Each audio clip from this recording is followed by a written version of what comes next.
There was Abbey Road at that time who really didn't, well, they charged a fortune if you wanted to come in from the outside. I mean, it was because they charged so much because they didn't want people coming into the studios. And there was IBC, of course, which by then was, shall we say, not failing, but we were more up to date, and with Joe's reputation. So we get all the work from the publishers to record the groups, and equally Dennis Preston was interested in some of this. So there was a group came down from Keith Prowse Music called the Dave Clark Five, and I did a demo and I thought, well, this group's pretty good. They were obviously green as heck, you know, or so was I. I was only a kid in short trousers almost, and I said to them, this is great. Have you got a record deal? And he said, no. So I introduced them to EMI, the A&R department. They signed a contract, and it went from there. We did something like nearly 100 million records worldwide over a 10-year period. We used to do some work for Decca, and Dick Rowe was a kind of funny gentleman. I don't mean in any personal sense. We were doing some work with Dick, and we had a small control room downstairs, and he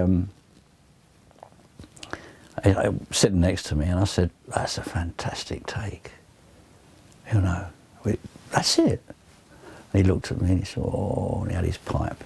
He walked through the door in the studio. So he said, "Guys, that was great, but can I have one more just like that?" So some wag, the drummer in the orchestra, says, "Oi, what was wrong with it then?" And nothing more. So we did one more just like that, which of course wasn't as good. I mean, and I was not impressed. But Dennis had an agreement with EMI for his Lansdowne series records. So to me it seemed logical to recommend Dave Clark to go to EMI, because we knew the blokes and he'd more likely get a deal there. I mean, that's where the beauty of the Beatles came in, because, you know, George, now Sir George Martin, I was working with Dave Clark producing them as he was producing the Beatles. But George Martin was, Sir George Martin, the trained guy, you know. I trained with the group of music, so, you know, it was all very well measured. It was measured out. We knew what we were doing. We planned it. We're going to overdub this, we're going to overdub that. I said, well, okay, let's plan it. So how are we going to do this? And we do, for example, with Dave, we do in a 12-hour day maybe 8 songs, and then maybe come back and say one song was duff. But it was well planned, well recorded, in the sense that there was good separation between the tracks. And I didn't believe in fixing it in the mix. I believed in EQing it as you go along.